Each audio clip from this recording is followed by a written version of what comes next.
So we're standing in the absolute heart of the Park Estate where we've come today, and we are right in the middle of this very elegant radial plan by T.C. Hine, the Duke of Newcastle's architect, and we're here to look at the more unusual side, would you say, of some of the buildings in the Yep. Park Estate. Yep.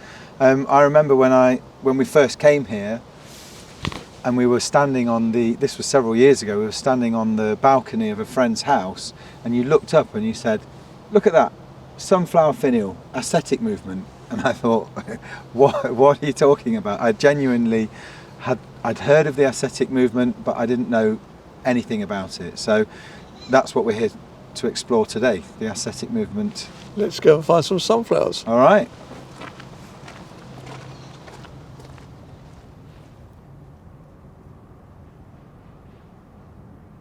So if the sunflower motif is the defining emblem of the aesthetic movement, what is this sunflower all about? Yes, well, it's not just decoration. It's a badge of allegiance to the aesthetic movement. And the aesthetic movement focuses on art, design, and the home beautiful. And it came out of Bohemia, actually, in France in the 19th century, when all the normal ways of life and political life and philosophical life went into the melting pot, and out of it came this strain called Bohemia. Because of all the social unrest from the French Revolution. Exactly.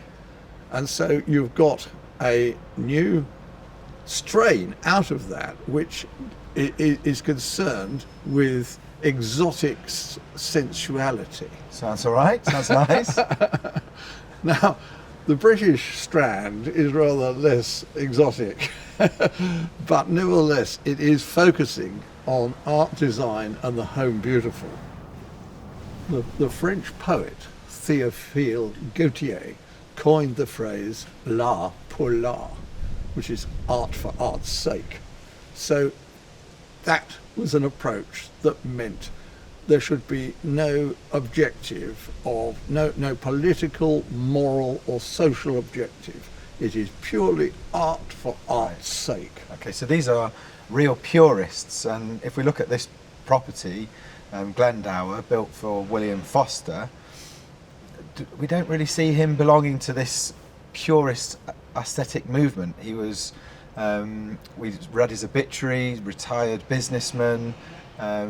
His father was mayor of Nottingham, so a member of the great and the good, not really as you would associate with it with an artist. Unlikely, isn't it? Yeah. But perhaps his wife had aspirations to the aesthetic movement. I mean, she would have to have serious aspirations, because this sunflower is plastered all over the front and the back of the building. It's pretty in your face, isn't it? Yeah.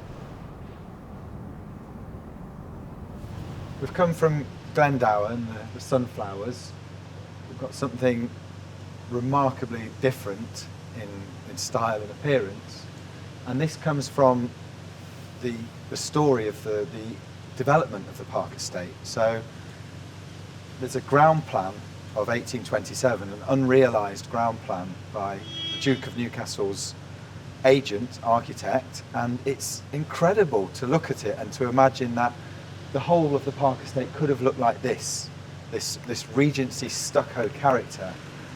You have these rigid terraced street formations, the crescent curve that you might see in Bath. Or Regent's Park in London. John Nash at Regent's Park in London. And all of this comes from the Duke of Newcastle, who was trapped in France during the French Revolution as a young man. This is the fourth Duke. Absolutely terrified of the working classes and the proletariat. And when he came to hold the estate, he had a very unhappy relationship with the corporation, who were Whig. He was High Tory. They burnt the castle down. The mob burnt the castle down when he protested against the Reform Bill. So that 1827 plan showed he was trying to dispose of this land as quickly as he possibly could. And had that been realised, everything would have looked like this. And he was clearly building for the wealthy here, wasn't he? Mansion houses. Mansion houses. Yeah, and you see it along the ridge, along Park Terrace and the rope walk, lots of stuccoed houses, townhouses. As we all know, when we go to our next building, everything changes in the mid-19th century, and the stucco is absolutely wiped away for the red brick and the Gothic architecture that we very well know.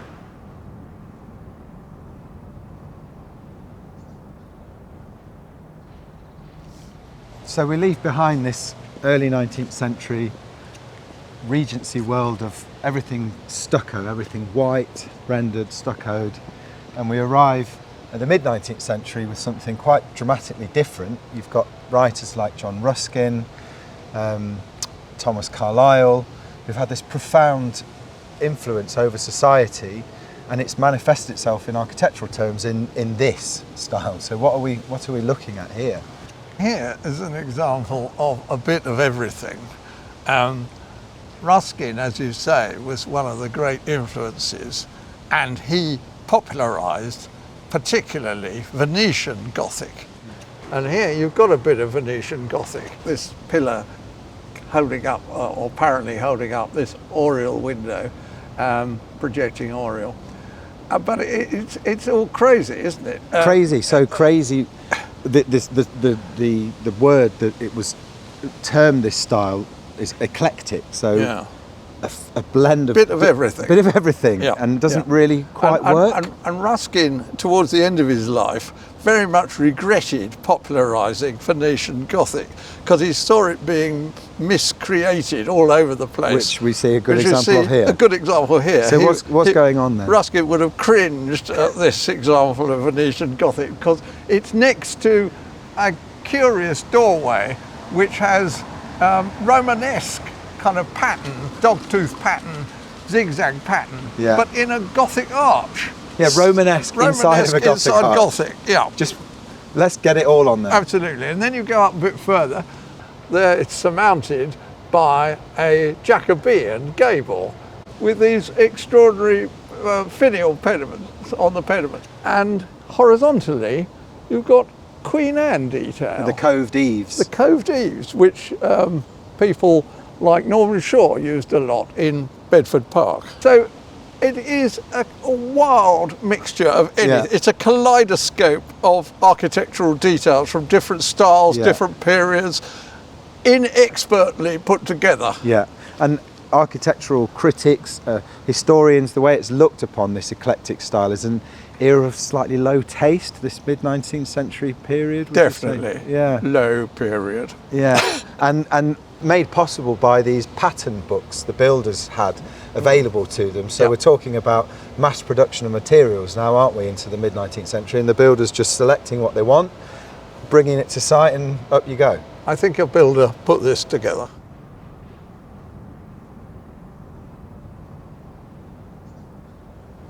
We've come from the eclectic mid-19th century era, and we're getting towards the late 19th century now.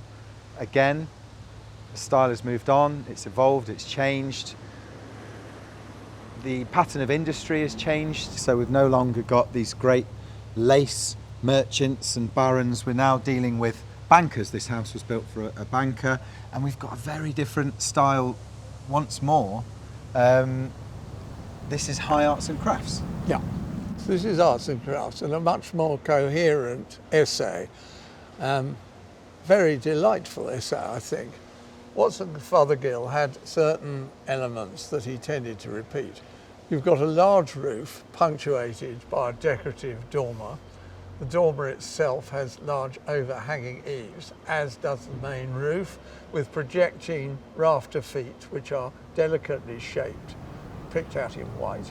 Punctuated by the turret, which has this delightful elongated finial sitting on a lead cap, going up as a crown, and then the wind regulator, barometer, going up and finishing with a ball finial. A very individual design, not copied from anything. This is Watson Fothergill being creative and inventive. Idiosyncratic, the chimney stacks. What's going on there? That's a truly quirky detail. There's lovely decorative chimney stacks, but the most eccentric part of that detail Chimney pipes. is these horizontal pipes coming out of the cap. Now, I've no idea if that's decorative, purely decorative. But you imagine or the smoke coming up. And somehow practical. I mean, weird. I've never seen a detail but like that. weird, idiosyncratic, peculiar details, the hallmark of Watson Fothergill. So it's almost like you can't pigeonhole him into the arts and crafts, the ordinary arts and crafts language of architecture. He almost has his own style. Well, he was very reassured, very assured of his ability to design by this time. He's got his signature blue brick banding and lovely little details. Look at the lead work. pattern of the lead cames in those grid windows in the dormer. So intricate and delicate. Very delicate, very pretty. And also, if we walk down here, we can have a look at the entrance Tunnel. I don't know what you'd call it, entrance way, with its own gable onto the street. Yeah. Which actually is a feature of quite a large number of houses on the park, isn't it? You see them in lots of different yes. entrances. And this idea that the eclectic style, which we've just looked at, and the asymmetry is incoherent. We've got asymmetry here, but this is coherent asymmetry. This is an assured essay and a much more coherent style of putting these elements together in a very pleasing way. Let's go and look at the entrance. Yes, let's.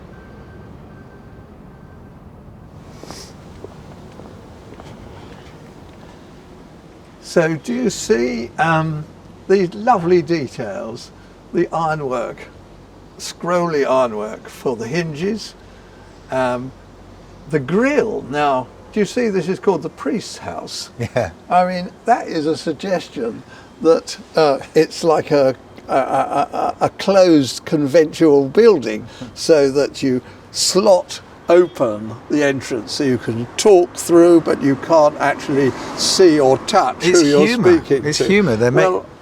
I think this is serious. You think this was serious? I think this is an allusion to some kind of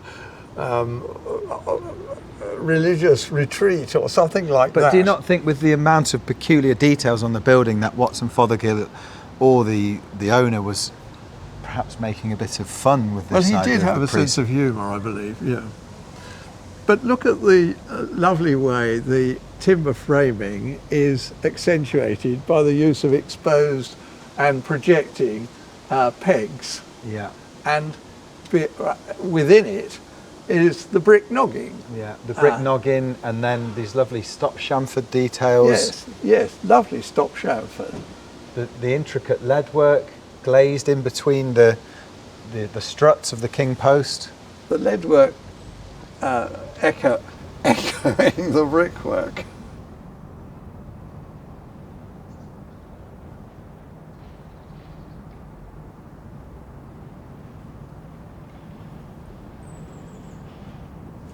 Okay, Barry, so more aesthetic artwork here. Incredible set of windows. We're looking at some truly beautiful stained glass. This isn't your everyday run-of-the-mill suburban Victorian stained glass. This is the next level. One of the big influences on the aesthetic movement was Japanese art. And that resulted from trade reopening with Japan in 1856. It had been a closed society for many years before that. And suddenly, Japanese art became available to people in the West. And they were absolutely transfixed by the beauty of their blue and white china, their printmaking, and their general artistic approach to design. And that was picked up by leaders of the aesthetic movement. And Owen Jones published a book called The Grammar of Ornament. And this is the kind of leafy design which was a very strong type of design that was used in the aesthetic movement. Yeah, so you sent me a picture of a print, a design, and it's very close to this, isn't it? It's Christopher Dresser's design of leaves and branches, and it's very similar to this. When we first saw these windows, we thought this is one-off commission. This is a one-off commission, but perhaps with it being so close to the pattern in the Grammar of Ornament, are we looking at an off-the-shelf piece? I think it could be, and we're going to have a look at the beautiful turquoise blue peacock tiles in the fireplace here. I'm pretty sure they were off the shelf. Yeah. So it was a very influential movement, and manufacturers then responded to the demand for this new pattern, this new artistic approach to the house beautiful. And once again, the architect? Watson Fothergill. Fothergill.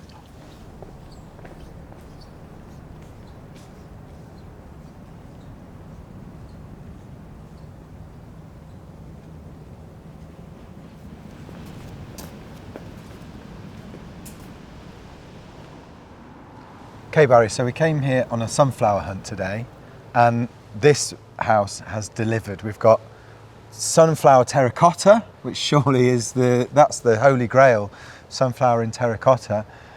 We have sunflowers on the entablature on the central gable, and perhaps most impressively of all, the sunflower finial on the dormer. Yes, glorious. What's this sunflower motif all about then? Well, as I said before, this isn't just decoration. This is a badge of adherence and support for the aesthetic movement. So this is declaring their enthusiasm for l'art pour l'art, art for art's sake. One of the greatest champions of the aesthetic movement in the 1860s and 70s was Oscar Wilde. He was a massive self-publicist and attracted so much attention to the aesthetic movement. He was satirised in magazines like Punch and was shown carrying a sunflower, sometimes with a lily in a jar, in a vase beside him. And in one cartoon, his face is the sunflower. So, I mean, he almost epitomised this sunflower badge. And he was satirised in a Gilbert and Sullivan operetta, one of those comic operettas. This one's called Patience.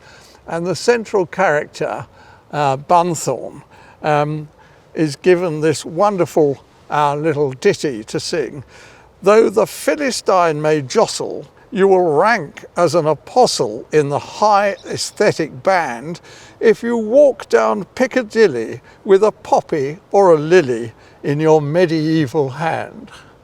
So, to a certain extent, this is satire, and the Victorians, the mid-Victorians, aren't necessarily taking them completely seriously. Oh, I think the owners of this house would have been taking it very seriously. Absolutely. They would not like being satirised. No.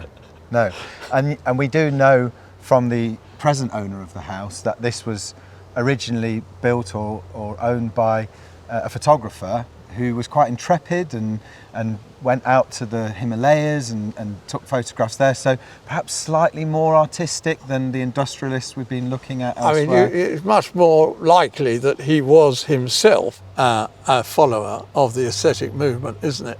Yeah.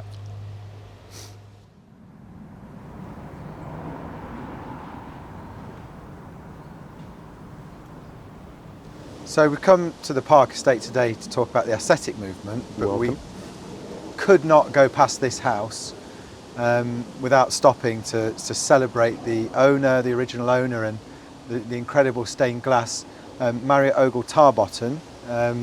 This is your Mike Siebert, one of the owners of the house. Yep. And tell us more about Marriott Ogle Tarbotton.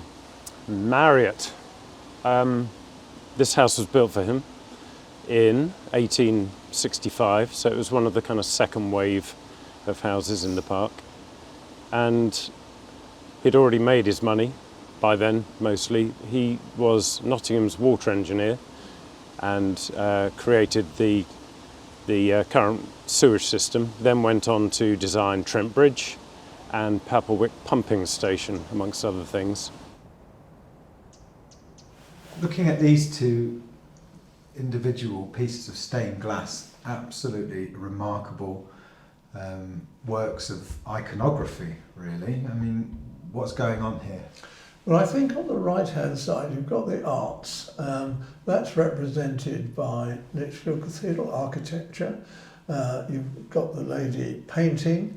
You've got a lyre, which presumably refers to music. And then the laurel wreath, I suspect, refers to poetry, because Dante is often shown wearing a laurel wreath. And then we move from the arts over to the sciences. I think so. I think that's the sciences. And the main clue to that is the centrifugal governor, which is a reference to the wonderful Papplewick pumping station. By Marriott Ogle Tarbotton. By him, who was city engineer and created that water pumping system. And then below these two figures, we have this lattice work with these truly peculiar bits of artwork, individual pieces of artwork set within each piece of glass. Wonderfully comic. You've got a figure of a tailor with his crimping shears, as big as himself, and then you've got a dentist ripping a tooth out of some poor patient. And on the right-hand side, you've got a policeman apprehending a dog. And down below, you've got a man finding his way to a pole on which there is a sign saying North Pole. So an explorer, but there doesn't seem to be any sense of coherence between the pieces of artwork or any semblance of... Well, I can't see any coherence, but in the middle of both of these this grid of cartoons, MOT, is the presumably Tarbotton, but possibly an E in the middle, yes. Referring to his wife, Edna.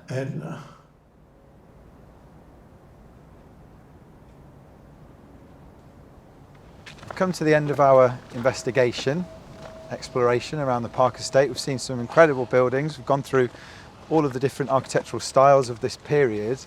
And it's interesting, we've looked at the idea of the aesthetic movement belonging to either the architect or the patron. The patron, the original resident. Yeah. And we've seen two Watson Fothergill houses with the sunflowers. We've seen an Arthur Marshall house with sunflowers.